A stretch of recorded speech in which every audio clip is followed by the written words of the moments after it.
10 বজাৰ বাতৰিলৈ স্বাগতম ষ্টুডিঅ'ত মই পাপুৰি দুদিনীয়া ভ্ৰমণ সূচীৰে উত্তৰ পূবলৈ কেন্দ্ৰীয় গৃহমন্ত্ৰী Amit Shah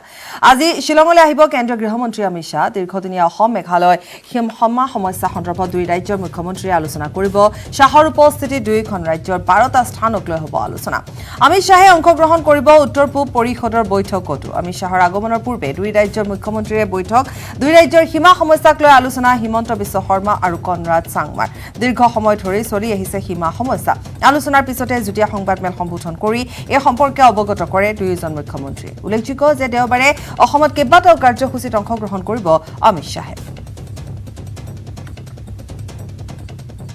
Today's discussion was very fruitful. We appreciate each other's positions and we also come to a common understanding that now we need to travel beyond status quo. Whenever both the chief minister met earlier, after the meeting we used to give a joint statement that both the state has agreed to maintain the status quo. This time we are not going to maintain that. What we are going to say to the people of Meghalaya and people of Assam that we are firm and we are committed to resolve this dispute. So I have invited Honorable Chief Minister of Meghalaya, Sri Conrad Sangma, to visit Guwahati on 6th to start the second round of discussion, if we say that today is the first round of discussion. And then, if necessary, we will go to the all 12 sites together. Both the Chief Minister will, if necessary, will go to all the 12 sites to appreciate each other's position. And by the grace of God and by the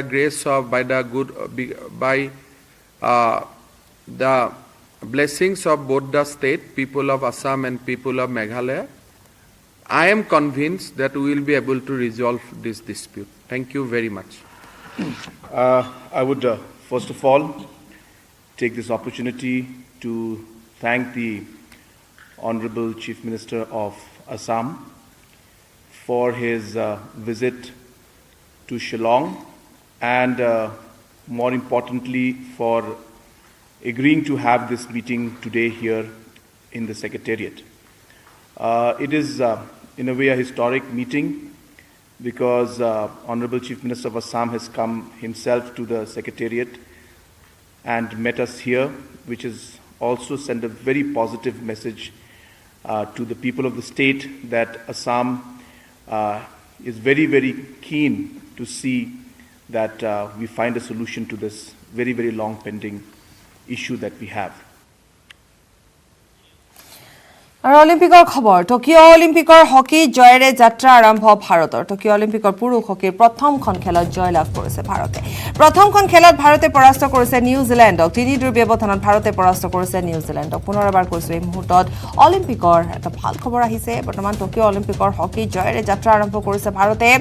Tokyo' অলিম্পিকৰ পুৰুষ হকীৰ প্ৰথমখন খেলত জয়লাভ কৰিছে ভাৰতে প্ৰথমখন খেলত ভাৰতে নিউজিলেণ্ডক পৰাস্ত কৰিছে ৩-২ ব্যৱধানত ভাৰতে পৰাস্ত কৰে নিউজিলেণ্ডক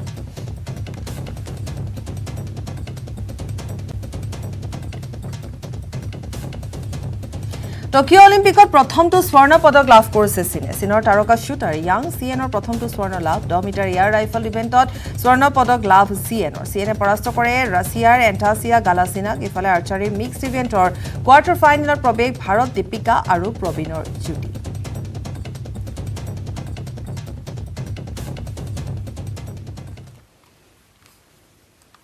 আৰু ইফালে অলিম্পিকত যোগদান কৰিব নোৱাৰিলে ঢিং এক্সপ্ৰেছ ৰূপে খ্যাত হিমাত আছে ভৰিত পোৱা আঘাতৰ বাবে সোণালী সুযোগৰ পৰা বঞ্চিত হ'ল দৌৰাণী হিমা বৰ্তমান গুৱাহাটীতে আছে হিমা গুৱাহাটীতে টকিঅ' অলিম্পিকৰ উদ্বোধনী অনুষ্ঠান উপভোগ কৰিলে হিমাই নেহৰু ষ্টেডিয়ামত টিভিৰ পৰ্দাতে বৰ্ণাঢ্য উদ্বোধনী অনুষ্ঠান উপভোগ কৰি ভাৰতৰ খেলুৱৈসকলৰ লগতে লাভলীনালৈ জনালে সফলতা কামনাৰে শুভেচ্ছা লাভলীনা মোৰ বন্ধু সমূহ অসমবাসীৰ ফালৰ পৰা মোৰ বান্ধৱী লাভলীনালৈ শুভেচ্ছা থাকিল আৰু এটা ঘাপটো পাৰ হ'লে আমি 100% চিয়ৰ তাই অসমৰ কাৰণে মেডেল লৈ আহিব আৰু গোটেই অসমবাসী গোটেই ভাৰতবাসীয়ে এইবাৰ এটা নতুন ইতিহাস দেখিবলৈ পাব কাৰণ এইবাৰ অলিম্পিকত মই নিজেই যেনেকৈ আছিলোঁ তাত ইণ্ডিয়া কেম্পত চ' গতিকে ইতিহাস দেখা পাব সকলোৱে থ্যাংক ইউ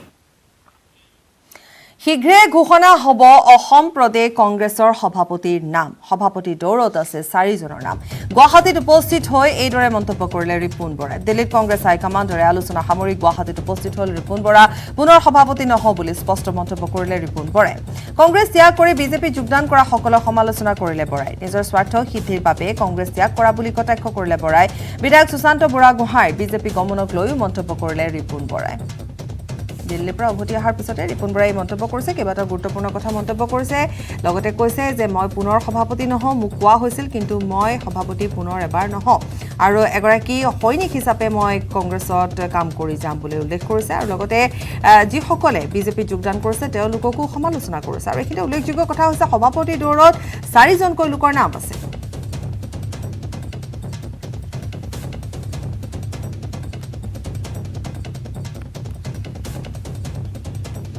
জ্যেষ্ঠ সাংবাদিক বিপুল বৰ্মন আমাৰ সৈতে আছে গতিকে বিপুলে আমাক জনাব বিপুল আপোনাৰ ওচৰলৈ আহিছো ইতিমধ্যে ৰিপুন বৰা উপস্থিত হৈ গুৱাহাটীত উপস্থিত হৈ যিখিনি কথা ক'লে তাৰ ভিতৰত প্ৰথম কথাটোৱে আছিলে যে 4 জনৰ নাম আছে তালিকাত সভাপতি দৌৰত আছে 4 জন নাম তেওঁ নকয় আৰু কি কৈছিল সেয়া ইতিমধ্যে আমি আগবঢ়াইছো আপোনাৰ হাতত আৰু কি খবৰ আছে বিপুল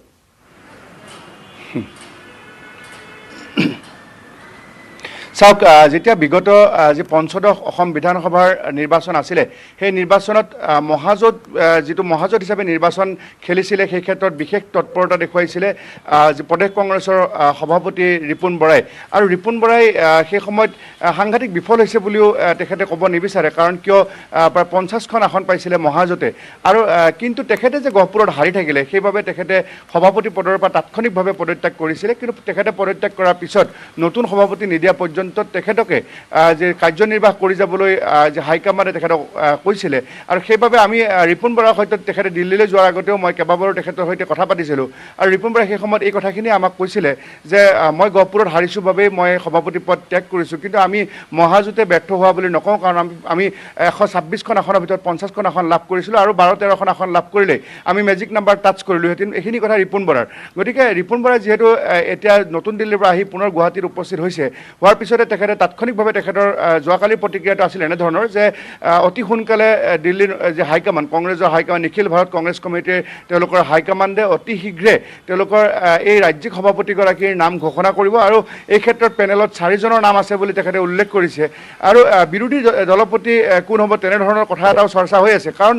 তেখেতে নামবোৰ যদিও খোলোচা কৰা নাই কিন্তু আমাৰ হাতত পৰা খবৰ অনুযায়ী এই 3 জনৰ নাম আমি স্পষ্টভাৱে জানো সেয়া হ'ল ভূপেন বৰা প্ৰদ্যুৎ বৰদলৈ আৰু দেৱব্ৰত শইকীয়া এই 3 জনৰ নাম আমি গম পাইছোঁ আৰু এজন 4 নম্বৰত কাৰ নাম আছে এইটো আমি হয়তো আৰু অলপ সময় লাগিব আমি খবৰটো উলিয়াবলৈ কিন্তু ভূপেন বৰাৰ কথা জানে তেখেত নিখিল ভাৰত কংগ্ৰেছ কমিটিৰ বৰ্তমানৰ সাধাৰণ সম্পাদক আৰু বিপুৰীয়া সমষ্টিৰ পৰা তেখেত 2বাৰ জয়লাভ কৰিছিলে সংসদীয় সচিব আছিলে ৰাজ্য চৰকাৰৰ আৰু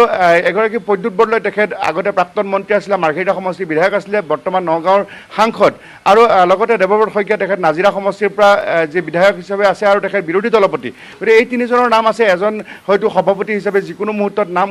ঘোষণা হ'ব আৰু যদি দেৱব্ৰত শইকীয়াই যদি ৰাজ্যিক যিটো প্ৰদেশ কংগ্ৰেছৰ সভাপতি হিচাপে যদি তেখেত আহে তেখেতৰ নামটো যদি ঘোষণা হয় তেতিয়াহ'লে এই যে বিৰোধী দলপতি আসনখন যে খালী হ'ব তেতিয়া বিৰোধী আসনখনৰ ক্ষেত্ৰতো 2টা নাম খুব উচ্চাৰিত হৈছে এটা হ'ল পূৰ্বতে ঢকুৱাখানাৰ পৰা বৰ্তমান নাওবৈচাৰ পৰা জয়লাভ কৰিছে এতিয়া ছবাৰ বিধায়ক হিচাপে নিৰ্বাচিত হ'ল অসম বিধানসভালৈ ভৰতচন্দ্ৰ নৰহ ভৰতচন্দ্ৰ নৰহৰ নামটো আৰু 5বাৰ বিধানসভালৈ নিৰ্বাচিত হোৱা চামগুৰি সমষ্টিৰ পৰা ৰকিবুল হুছেইন এই দুগৰাকী ব্যক্তিৰ নাম বিৰোধী দলপতি হিচাপে উচ্চাৰিত হৈ আছে কিন্তু যদিহে দেৱব্ৰত শইকীয়া যদি প্ৰদেশ কংগ্ৰেছৰ সভাপতি হয় আৰু যদি প্ৰদেশ কংগ্ৰেছৰ সভাপতি যদি দেৱব্ৰত শইকীয়া নহয় বিৰোধী দলপতি তেখেতে থাকিব আৰু উপদলপতি হিচাপে ৰকিবুল হুছেইন আছেই কিন্তু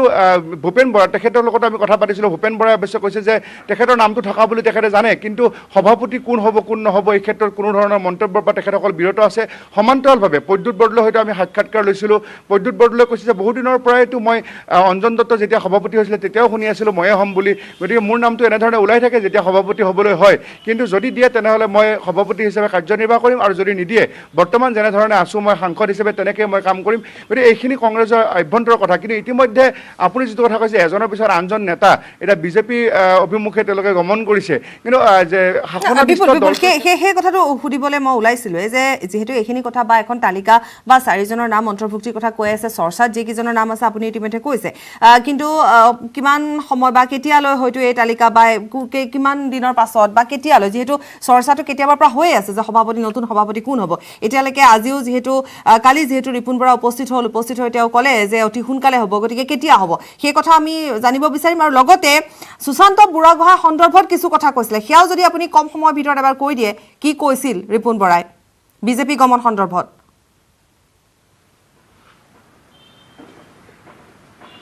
হয় চাওক আমি ৰিপুন বৰাৰ সৈতে অকণমান সময় পিছত আমি পুনৰ এটা সাক্ষাৎকাৰৰ কাৰণে আমি টাইম লৈছোঁ আমি তেখেতৰ যি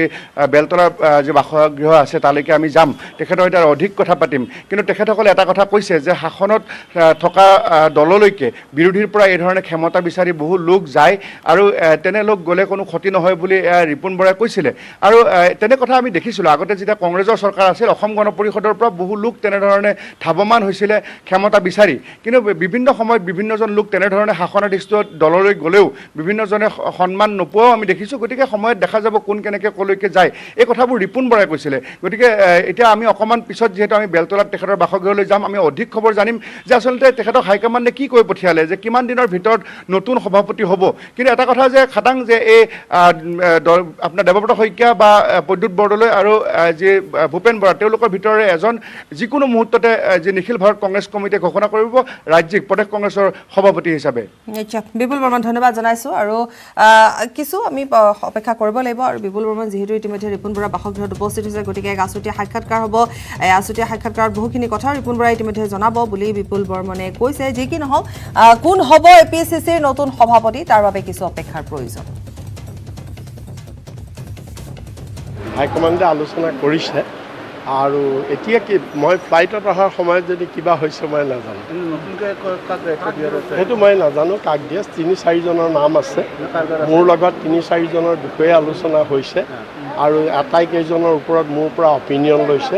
মই যি অপিনিয়ন দিব লাগে দিছোঁ কিন্তু সেইখিনি মই আপোনালোকৰ আগত ক'ব নোৱাৰোঁ নাই মই সেইটো ক'ব এই যিবিলাক আপোনালোকে মিডিয়াত মই সেইটো নকওঁ প্লিজ মানে ৪জনৰ নাম আছে আৰু সেইটো যিবিলাক নাম ওলাই আছে মিডিয়াত মোৰ মুখেদি মই কাৰো নাম নকওঁ মইতো ৰিজাইন দিছোঁ মোক দুবাৰ সুধিছে পুনৰ কণ্টিনিউ কৰিব নেকি মোক কৈছিলে কিন্তু মই অলৰেডি মই কৈছোঁ যে মই কণ্টিনিউ কৰিব নোৱাৰোঁ মই নকৰোঁ কিন্তু মই এজন কংগ্ৰেছৰ সৈনিক হিচাপে যিজন নতুন সভাপতি হ'ব তেওঁক সম্পূৰ্ণ ধৰণে সকলো ধৰণে সহায় কৰি দলটোক আগুৱাই খবৰ আৰু আছে সময় এটি বিৰতি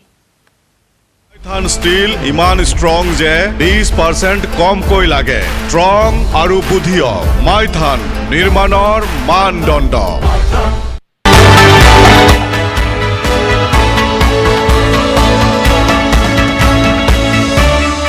নদীৰ কাষৰীয়া ছগুৰি আৰু গছপুৰী অঞ্চলৰ ৰাইজৰ দুৰৱস্থা ব্ৰহ্মপুত্ৰৰ গৰাখহনীয়াত নিজৰ ঘৰৰ ভেটি জাহ যোৱাৰ উপক্ৰম ঘটাত নিৰাপদ স্থানলৈ যাবলৈ যুদ্ধকালীন প্ৰচেষ্টা চলাইছে এতিয়া বহু পৰিয়ালে ব্ৰহ্মপুত্ৰ নদীৰ জলপৃষ্ঠ কিছু পৰিমাণে হ্ৰাস পোৱাত তীব্ৰ ৰূপ ধাৰণ কৰিছে খহনীয়া প্ৰকোপৰ বাবে দৈনিক বহু পৰিয়ালে এইদৰে আপোন হাতেৰে সজোৱা ঘৰখন ভাঙি নিৰাপদ স্থানলৈ যাবলৈ বাধ্য হৈছে বছৰি বহু পৰিয়ালে খহনীয়াত নিজৰ ঘৰ বাৰী হেৰুৱাই সৰ্বশ্ৰান্ত হ'বলগীয়া হৈছে ইয়াত আমাৰ এই অঞ্চলটোত প্ৰায় গড় চৰ ভাঙি মাটি বাৰী ইতিমধ্যে তৈয়াৰ হ'ল ব্ৰহ্মপুত্ৰৰ প্ৰবল গৰাখহনীয়াই যোৱা বছৰৰ পৰাই সেই অঞ্চলটোৰ খেতি মাটি ঘৰ বাৰী একেবাৰে চাৰকাৰ কৰি দিলে আমি স্থানীয় বিধায়ক মহোদয়ক নিবেদন কৰিছোঁ এই অঞ্চলটোৰ গৰাখহনীয়া প্ৰতিৰোধৰ ব্যৱস্থা কৰি দিবৰ কাৰণে কামপুৰৰ কাকতি গাঁও 3 দিন ধৰি সন্ধানহীন এগৰাকী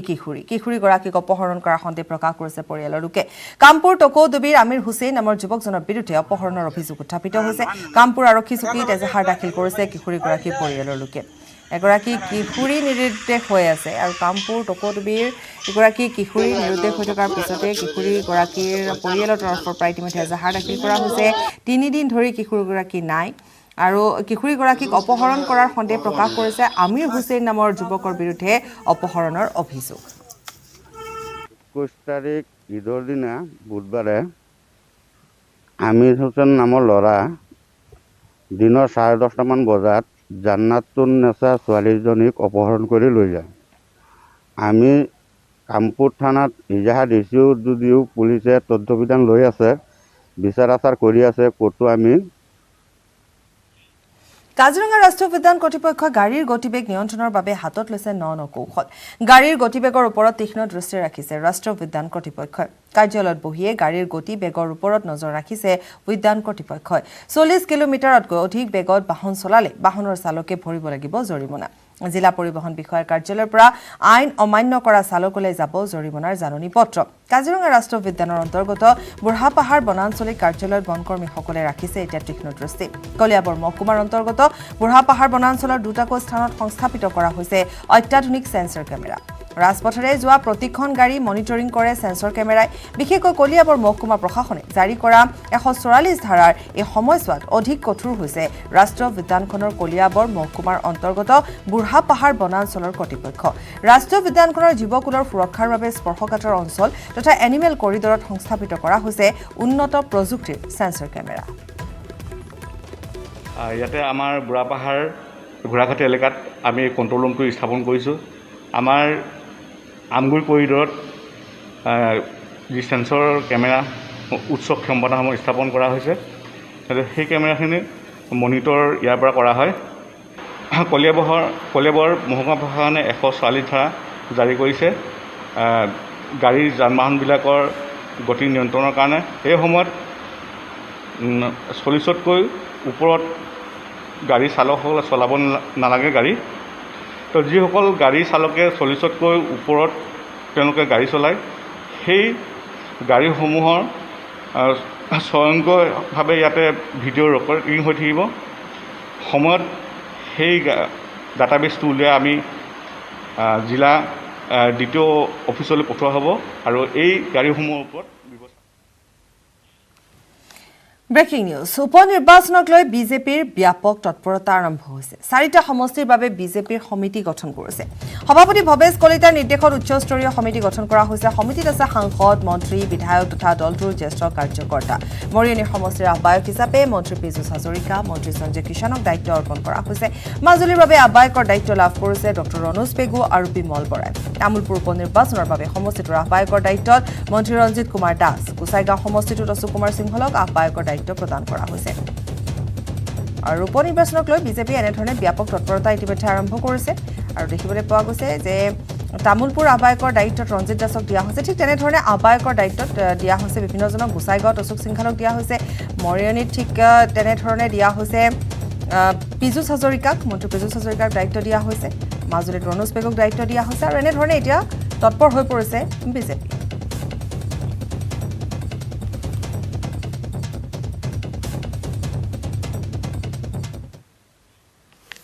অসম জাতীয় পৰিষদৰ সংবাদমেল সম্বোধন এজেপিৰ সভাপতি লুৰিণজ্যোতি গগৈৰ পোনপটীয়া সম্প্ৰচাৰ আগবঢ়াম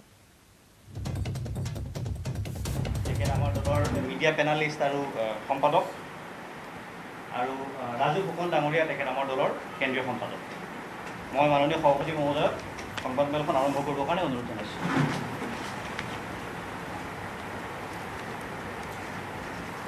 শ্ৰদ্ধাৰ সাংবাদিক বন্ধুসকল আজি সাংবাদিক মেলত উপস্থিত থকা আমাৰ দলৰ অমৃত খাটনিয়াৰ ডাঙৰীয়া অমিতাভ বৰঠাকুৰ ডাঙৰীয়া জিয়াউৰ ৰহমান ডাঙৰীয়া ৰাজু ফুকন ডাঙৰীয়া মই আপোনাক সকলোলৈকে অসম জাতীয় পৰিষদৰ তৰফৰ পৰা আন্তৰিক শ্ৰদ্ধা জ্ঞাপন কৰিছোঁ আন্তৰিক শুভেচ্ছা জনাইছোঁ সকলোলৈকে এটা অতি গুৰুত্বপূৰ্ণ বিষয় লৈ আজি সংবাদমেল আমি আয়োজন কৰিছোঁ যিটো বিষয় সমগ্ৰ ভাৰতবৰ্ষৰ লগত জড়িত বিষয়টো অতি গুৰুত্বপূৰ্ণ যদিও এই বিষয়টোক লৈ যেনেধৰণে আলোচনা হ'ব লাগে বা ইয়াত ব্যাপক যিটো বিৰোধিতা হোৱাৰ প্ৰয়োজন বা ইয়াক লৈ কেন্দ্ৰীয় চৰকাৰে অতি শক্তিশালী তদন্ত দিয়াৰ প্ৰয়োজন আছিল তেনেকুৱা ধৰণৰ কোনো ব্যৱস্থা আজি পৰ্যন্ত গ্ৰহণ কৰা নাই আমি কিছুমান অতি আশ্চৰ্যজনক তথ্য আপোনালোকৰ ওচৰলৈ লৈ আহিব খুজিছোঁ বিষয়টো হৈ গ'ল যে আপোনালোকে জানে যে শেহতীয়াকৈ প্ৰধানমন্ত্ৰী কিষাণ সন্মান নিধিৰ অধীনত সমগ্ৰ ভাৰতবৰ্ষত কেন্দ্ৰীয় চৰকাৰে লোকসভাত দাখিল কৰা তথ্য অনুসৰি 42 লাখ মানুহ ভুৱা কৃষকক এই কিষাণ নিধিৰ অধীনত তেওঁলোকে 6,000 টকাকৈ তেওঁলোকে দিছিল মূল কথাটো হ'ল যে 42 লক্ষ যি ভুৱা কৃষক, এই ভুৱা কৃষকৰ ভিতৰত অতি আশ্চৰ্যজনকভাৱে ভাৰতবৰ্ষৰ ভিতৰতে আটাইতকৈ বেছি অসমত অনিয়ম হৈছে। ভাৰতবৰ্ষৰ মুঠ ভুৱা কৃষকৰ 1/5 অসমৰ, অৰ্থাৎ কেন্দ্ৰীয় চৰকাৰে সংসদৰ মজিয়াত, লোকসভাৰ মজিয়াত দিয়া তথ্য অনুসৰি প্ৰায় 8.35 লাখ ভুৱা কৃষক অসমত ইয়াত ধৰা পৰিছে আৰু এই সংখ্যাটো হ'ল 19.8%। মই দিব বিচৰা তথ্যটো হ'ল যে কেন্দ্ৰীয় কৃষিমন্ত্ৰী নৰেন্দ্ৰ সিং টোমৰ ডাঙৰীয়া 20 জুলাইত সংসদত এটা প্ৰশ্নৰ উত্তৰ দিছিল। উত্তৰত তেওঁ কৈছিল যে 42 লাখ ভুৱা কৃষক আছে, তেওঁলোকক 6,000কৈ দিয়া হৈছে, 2,992 কোটি টকা সৰ্বমুঠ ভুৱা কৃষকক বিতৰণ কৰা হৈছে। এই অসমত তাৰে 26.50 লাখ লোক বাছনি কৰা হৈছিল। তাৰ ভিতৰত তেখেতে দিয়া তথ্য অনুসৰি 5.35 লাখ ভুৱা কৃষক আৰু তাৰ বাবদ তেওঁলোকে 554 কোটি টকা তেওঁলোকে প্ৰদান কৰিছে। আৰু এই টকাটো নৱেম্বৰ মাহৰ 2020 চনৰ নৱেম্বৰৰ পৰা মাৰ্চ মাহৰ 2021 চনলৈকে এই টকা তেওঁলোকে আদায় দিছিলে ভুৱা কৃষকসকলক বা আন কৃষকসকলক। এই কথাটোলৈ মই পিছত আহিম। এই পৰিসংখ্যা বা এই সময়টোৰ কথা মই এইকাৰণে স্পেচিফিকেলি উল্লেখ কৰিছোঁ, সেই সম্পৰ্কত মই শেষলৈ আহিম সংবাদ মেলৰ। তাৰ লগে লগে অসমৰ কৃষিমন্ত্ৰী অতুল বৰা ডাঙৰীয়াই 5 জুলাইত এখন সংবাদ মেল আয়োজন কৰিছিল। সংবাদ মেলত উপস্থিত আছিল কেন্দ্ৰীয় গৃহ ৰাজ্যমন্ত্ৰী যিগৰাকী, কেন্দ্ৰীয় যিগৰাকী কৃষিৰ ৰাজ্যমন্ত্ৰী যিগৰাকী আছে পুৰুষোত্তম ৰূপালা। তেওঁৰ উপস্থিতিত সংবাদ মেলত তেওঁ ক'লে যে অসমত 35 লাখ লোকক তেওঁলোকে চিনাক্তকৰণ কৰিছিলে, 35 লাখ লোকক টকা দিবৰ কাৰণে, আৰু তাৰে যোগ্য বুলি তেওঁলোকে ঘোষণা কৰিছে 19.47 লাখ, ভুৱা বুলি ঘোষণা কৰিছে 11.72 লাখ, আৰু চিনাক্ত কৰিব পৰা নাই 5 লাখ। চিনাক্ত কৰিব নোৱাৰা ভুৱা কৃষকৰ সংখ্যাটো মিলাই 16.72 লাখ। কেন্দ্ৰীয় চৰকাৰে সংসদৰ মজিয়াত দিয়া তথ্য, অসমত কৃষিমন্ত্ৰীয়ে সংবাদ মেল, কৃষি যিগৰাকী ৰাজ্যমন্ত্ৰী পুৰুষোত্তম ৰূপালাৰ উপস্থিতি দিয়া সংবাদ মাধ্যমত দিয়া তথ্য অনুসৰি এটা বেলেগ তথ্য, সেইটো 16.72 লাখ ভুৱা কৃষক। আৰু অতি আশ্চৰ্যজনকভাৱে RTIৰ তথ্য প্ৰকাশ কৰিছে যে ভুৱা কৃষকৰ সংখ্যাটো হ'ল 9,39,146 জন। আৰু নিৰ্বাচন কৰা যিসকলক তেওঁলোকে দিব বুলি এই আঁচনিৰ অধীনত, প্ৰধানমন্ত্ৰী কিষাণ সন্মান নিধিৰ অধীনত তেওঁলোকে যিসকলক এই টকা দিয়াৰ তেওঁলোকে সিদ্ধান্ত কৰিছিল, তাৰ সংখ্যাটো হ'ল 37,56,584। অৰ্থাৎ কেন্দ্ৰীয় চৰকাৰে সংসদৰ মজিয়াত দিয়া তথ্য, অসমৰ কৃষিমন্ত্ৰী ডাঙৰীয়াই সংবাদ মেলযোগে দিয়া তথ্য আৰু RTIত দিয়া তথ্যৰ মাজত সাংঘাতিক এটা তাৰতম্য আছে, পাৰ্থক্য আছে। তাৰ লগে লগে লোকসভাত দিয়া তথ্যৰ তেওঁলোকে যিটো তথ্য দিছে, ভুৱা কৃষকৰ সংখ্যাই সমগ্ৰ ভাৰতবৰ্ষৰ 19.8% তেওঁলোকে কভাৰ কৰিছে। 19.8% সমগ্ৰ ভাৰতবৰ্ষৰ ভুৱা কৃষকৰ ভিতৰত অসমে, কেৱলমাত্ৰ অসমে, অৰ্থাৎ 1/5 অসমত ভুৱা কৃষকক দিয়া হৈছে, এই নিধিৰ অধীনত ধন দিয়া হৈছে। আমাৰ কৃষিমন্ত্ৰী অতুল বৰা ডাঙৰীয়াৰ তথ্য মতে 39.8% মানুহক ভাৰতবৰ্ষত দিয়া 42 লাখ ভুৱা কৃষকৰ ভিতৰত, অৰ্থাৎ প্ৰায় 40% মানুহক ভাৰতবৰ্ষে যিমান ভুৱা কৃষক দিলে তাৰ 40% অসমতে কভাৰ কৰিছে। আৰু RTIৰ তথ্য মতে 22.35%, ইটো প্ৰায় 1/5তকৈ অলপ বেছি। অৰ্থাৎ ভাৰতবৰ্ষৰ ভিতৰত আটাইতকৈ বেছি, অসমৰ দৰে 3,30 লাখ জনসংখ্যাৰ এখন ৰাজ্যত ভাৰতবৰ্ষৰ ভিতৰতে আটাইতকৈ বেছি ভুৱা কৃষকক ধন দিয়া হৈছে। আটাইতকৈ বেছি হিতাধিকাৰী আছে বৰপেটাত, আমি তথ্য প্ৰদান কৰিছোঁ। দ্বিতীয় আছে নগাঁও, তৃতীয় স্থান গোলাঘাট। যিগৰাকী ৰাজ্যৰ কৃষিমন্ত্ৰী তেওঁৰ গৃহ সমষ্টি থকা গোলাঘাট জিলা আটাইতকৈ মানে বেছি হিতাধিকাৰী থকাৰ ভিতৰত তৃতীয় স্থানত। ধন আদায় দিয়াৰ যিটো তালিকা তাৰ 1 নম্বৰত আছে প্ৰথম স্থান নগাঁও, দ্বিতীয় স্থানত গোলাঘাট জিলা। গতিকে মূল কথাটো হ'ল যে এতিয়া জিলা ভিত্তিক ভুৱা কৃষকৰ যিখন তালিকা সেইখন তালিকা ৰাজহুৱা কৰা নাই চৰকাৰে। তেওঁলোকে জিলা ভিত্তিক ভুৱা কৃষকৰ তালিকাখন ৰাজহুৱা কৰা হোৱা নাই। কিমান কোনসকলে পাইছে, কিমান সংখ্যা হিচাপে টকা হিচাপে দুইখন তথ্য আপোনালোকক দিছোঁ। আৰু এখন তথ্য আপোনালোকক দিয়া নাই, সেইখন দিবলৈ মই অনুৰোধ কৰিম। সেইখন হ'ল সমগ্ৰ ভাৰতবৰ্ষৰ ৰাজ্যসমূহৰ তালিকা ক'ত কিমান ভুৱা কৃষকৰ সংখ্যা আছে। আমাৰ ওচৰত আছে। মই অসমৰ ভুৱা কৃষকৰ সংখ্যা যিখন কেন্দ্ৰীয় চৰকাৰে সংসদৰ মজিয়াত প্ৰকাশ কৰিছিল সেইখন মই কৈছোঁ। তাত 8,35,268জন অসমত। আমি 3খন ৰাজ্যৰ কথা ক'ব খুজিছোঁ। দ্বিতীয়খন তামিলনাডু 7,22,271জন। আৰু পশ্চিমবংগৰ কথা ক'ব খুজিছোঁ য'ত কেৱল মাত্ৰ 19 গৰাকী।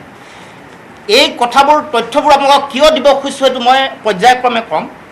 এই 3টা তথ্য আপোনালোকে মনত ৰাখিব। ইয়াৰ 2খন ৰাজ্য অসম আৰু তামিলনাডু দুখন এই মোদী ডাঙৰীয়াৰ নেতৃত্বাধীন NDAৰ অধীনত তাত ৰাজ্য চৰকাৰ আছে। অসমত BJP নেতৃত্বাধীন আৰু তাত তামিলনাডু আছিলে AIADMKৰ নেতৃত্বাধীন BJP মিত্ৰজোঁটৰ চৰকাৰ। এই কথা আপোনালোকক কৈ যাব খুজিছোঁ। গতিকে এই সমগ্ৰ কথা বতৰাবোৰ আপোনালোকে যেতিয়া চিন্তা চৰ্চা কৰে বা গোটেই তথ্যবোৰ যেতিয়া মিলাই চাই দেখা পাব যে এই সমগ্ৰ প্ৰক্ৰিয়াটো অতি উদ্দেশ্য প্ৰণোদিতভাৱে কেন্দ্ৰীয় চৰকাৰে ৰাজনৈতিক লাভালাভৰ কাৰণে অসম আৰু তামিলনাডুত ৰাজনৈতিক লাভালাভৰ বাবে এই প্ৰধানমন্ত্ৰীৰ কিষাণ সন্মান নিধিৰ এই ধন তেওঁলোকে ব্যৱহাৰ কৰিছে। এই তথ্যই প্ৰমাণ কৰিছে। কাৰণ চাব, এইখন তথ্য চালে কেন্দ্ৰীয় চৰকাৰৰ সংসদত দিয়া তথ্যই প্ৰমাণ কৰে তেওঁলোকৰ BJP দলৰ বা তেওঁলোকৰ মিত্ৰজোঁটৰ চৰকাৰ থকা ৰাজ্যসমূহত আটাইতকৈ বেছি ভুৱা কৃষক আছে। এতিয়া আপুনি হিচাপ কৰিব, অসমত সংসদত দিয়া তালিকা মতে 8.35 লাখ, তাৰমানে 8,35,000 ভুৱা কৃষকৰ সংখ্যা যদি ধৰে, তাত যদি 4ৰে পূৰণ কৰে, এগৰাকী ভুৱা কৃষকৰ পৰিয়ালত যদি 4ৰে পূৰণ কৰে, এটা পৰিয়ালত 4 গৰাকী মানুহ যদি থাকে, ভোটাৰৰ সংখ্যা 33.4 লাখ। 33.4 লাখ ভোটাৰক এই ভুৱা যিটো প্ৰধানমন্ত্ৰীৰ কিষাণ সন্মান নিধিৰ ধনে প্ৰভাৱিত কৰিছে। অতুল বৰা ডাঙৰীয়াৰ তথ্য মতে যদি 16.72 লাখ মুঠ ভুৱা কৃষকক যদি ধন দিছে, তেতিয়াহ'লে 4 গৰাকীকৈ যদি ধৰে প্ৰতিটো পৰিয়ালত, তেতিয়াহ'লে 66.88 লাখ ভোটাৰক পোনপটীয়াকৈ ই প্ৰভাৱিত কৰিছে। আৰু RTI দিয়া তথ্য মতে যদি ধৰে 9,39,146জন ভুৱা কৃষকৰ সংখ্যা ধৰে, তাক যদি 4ৰে পূৰণ কৰে, তেতিয়া দেখিব যে 37,56,558 গৰাকী ভোটাৰক ই প্ৰভাৱিত কৰিছে। অৰ্থাৎ এই নিধিৰ অধীনত প্ৰদান কৰা সমগ্ৰ ধনৰাশি কেন্দ্ৰীয় চৰকাৰে, অসম চৰকাৰে যিহেতু নৱেম্বৰৰ পৰা 20 চনৰ নৱেম্বৰ আৰু মাৰ্চ 21 চনৰ মাৰ্চৰ ভিতৰত তেওঁলোকে প্ৰদান কৰিছিল, এই সমগ্ৰ ধনৰাশি তেওঁলোকে ৰাজনৈতিকভাৱে উদ্দেশ্য প্ৰণোদিতভাৱে তেওঁলোকে ধন দিছিল আৰু এই ধন দিয়ে তেওঁলোকে নিৰ্বাচনৰ বৈতৰণি পাৰ হৈছে। এই কথা স্পষ্ট ৰূপত প্ৰমাণ হৈছে। যেনেকৈ তেওঁলোকে যিসমূহ বন্ধন গোটৰ বেংকৰ ধন ৰেহাই দিম বুলি মানুহক মিছা প্ৰতিশ্ৰুতিৰে তেওঁলোকে ভোট সংগ্ৰহ কৰিছিল, তেনেকৈ এই গোটেই প্ৰধানমন্ত্ৰীৰ কিষাণ সন্মান নিধিৰ এই লোনৰ জৰিয়তে এই আঁচনিৰ যোগেদি তেওঁলোকে কৃষকসকলক ধন দি তেওঁলোকে অতি উদ্দেশ্য প্ৰণোদিতভাৱে নিৰ্বাচনত ভোটাৰসকলক প্ৰভাৱিত কৰিবৰ কাৰণে চিন্তা চৰ্চা কৰিছে। এই কথা তথ্যই প্ৰমাণ কৰে, কেন্দ্ৰীয় চৰকাৰৰ তথ্য। কাৰণ ভুৱা কৃষকৰ সংখ্যা পশ্চিমবংগত 19জন। এইকাৰণে মই তথ্যটো দিব খুজিছোঁ। পশ্চিমবংগত কেতিয়াও ভুৱা কৃষকৰ সংখ্যা ইমান বৃদ্ধি হোৱা নাই, তথ্য আনকি ধনো ইমান বেছি দিয়া হোৱা নাই। তাৰ লগে লগে ধন যিসমূহ তেওঁলোকৰ BJP শাসিত যিসমূহ ৰাজ্য আছে তাত ধন বেছিকৈ দিয়া হৈছিল। ভুৱা কৃষকৰ সংখ্যা বেছি। দুখন ৰাজ্য আন ৰাজ্যসমূহ মই বাদ দিলোঁ 5খন ৰাজ্য শেহতীয়াকৈ হোৱা নিৰ্বাচনৰ 5খন ৰাজ্যৰ ভিতৰত 3খনৰ সংখ্যা মই দাঙি ধৰিছোঁ তামিলনাডু অসম আৰু পশ্চিম বংগ আৰু তাৰ ভিতৰত তামিলনাডু আৰু অসমত আটাইতকৈ বেছি অসম প্ৰথম স্থান দ্বিতীয় স্থানত তামিলনাডু অসমত তেওঁলোকৰ বিজেপিৰ নিজৰ চৰকাৰ আছিল আৰু তাতে আটাইতকৈ বেছি তেওঁলোকৰ ভুৱা কৃষক ওলাইছে এই কথাই স্পষ্ট ৰূপত প্ৰমাণ কৰিছে যে এইটো সম্পূৰ্ণ উদ্দেশ্য প্ৰণোদিত আৰু ইয়াৰ লগত ৰাজনৈতিক তেওঁলোকৰ লক্ষ্য জড়িত হৈ আছে আৰু সেইকাৰণে তেওঁলোকে যেতিয়া নিয়ম তেওঁলোকে কৰিছিল কোনো ধৰণৰ নিয়মাৱলী নাই তেওঁলোকে কোনো ধৰণৰ তেনেকুৱা ষ্টেণ্ডাৰ্ড কোনো প্ৰচিডিঅ'ৰ নাই চৰকাৰী চাকৰিয়াল পেঞ্চনাৰ ঠিকাদাৰ ধনী ব্যক্তি সকলোৰে ওচৰতে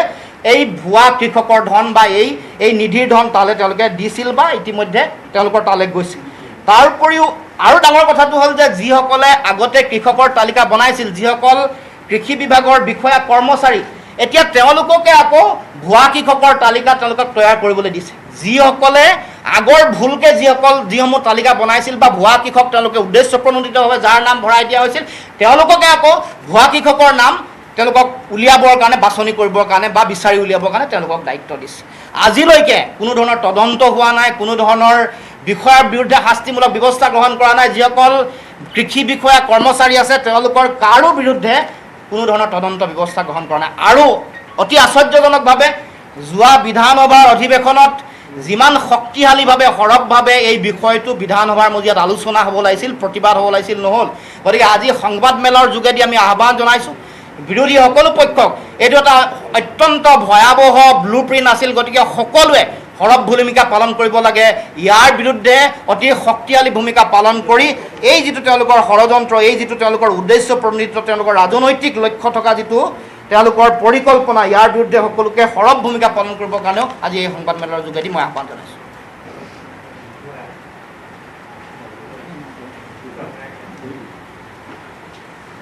কিবা প্ৰশ্ন আছে যদি আপোনালোকক আমি তিনিখন এখন কি নোটছখিনি দি আছোঁ এতিয়া ডিষ্ট্ৰিবিউট কৰি দিব তাৰ লগত আমি 3খন তালিকা দি আছোঁ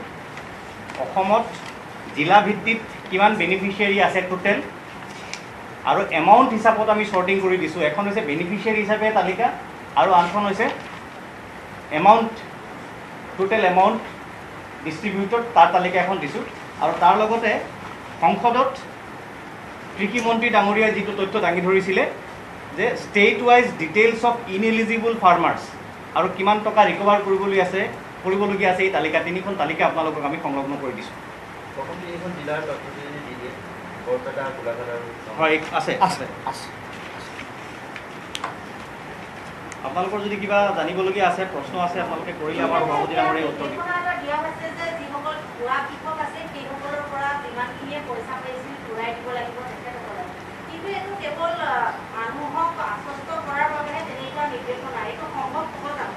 নাই এতিয়া এটা তথ্য প্ৰকাশে হৈছে ঘূৰাই পোৱা যিটো এতিয়ালৈকে ঘোষণা কৰাৰ পাছত কেৱল মাত্ৰ 817গৰাকীহে ধন উভতাই দিছে এইটো তথ্য আমাৰ ওচৰত আছে আজিৰ দিনটোলৈকে তেওঁলোকে যিদিনাখনৰ পৰা টকা ঘূৰাই দিব লাগিব বুলি ক'লে বা ইতিমধ্যে তেওঁলোকে ব্যৱস্থা গ্ৰহণ কৰিছে কেৱল মাত্ৰ 817গৰাকীয়েহে এই ধন ঘূৰাই দিছে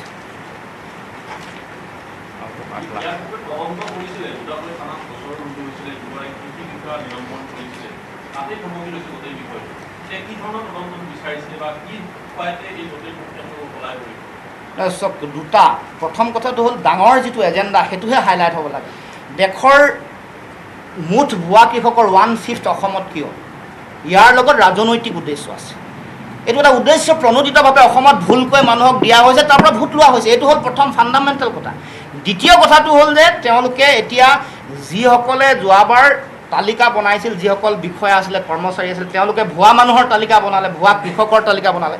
তেওঁলোককে আকৌ এতিয়া ভুৱা কৃষকৰ তালিকাখন পৰীক্ষা নিৰীক্ষা কৰি বিচাৰি উলিয়াবলৈ দায়িত্ব দিছে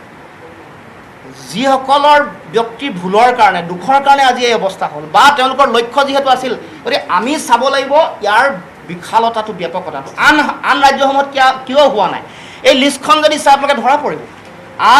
আন ৰাজ্যসমূহৰ যিসকলে ইয়াত ভুৱা কৃষকৰ সংখ্যা যদি চাই দেখিব ইয়াত আন ৰাজ্যসমূহৰ ডাঙৰ ইউপিৰ নিচিনা ডাঙৰ ৰাজ্য তাততো হোৱা নাই ইমান বেছি মহাৰাষ্ট্ৰৰ নিচিনা ডাঙৰ ৰাজ্য অসমত 3,30,00,000 জনসংখ্যাত কিয় ভাৰতবৰ্ষৰ ভিতৰতে সংখ্যাটো মই যেটো আপোনালোকক দিছো অসমত চৰকাৰে দিয়া যেটো হিচাপ হেতুতে 8,35,000 যদি ধৰে ভুৱা কৃষক তেতিয়াই প্ৰভাৱিত কৰে ভোটাৰক 33 লাখ ভোটাৰক 33.4 লাখ ভোটাৰক যদি 4জন কেটা পৰিয়ালত থাকে বুলি ধৰে তাৰ মানে ইয়াৰ এটা ৰাজনৈতিক উদ্দেশ্য আছে বুলি প্ৰমাণ হৈছে সকলো তথ্যই এটো উদ্দেশ্য প্ৰণোদিত আপোনালোকে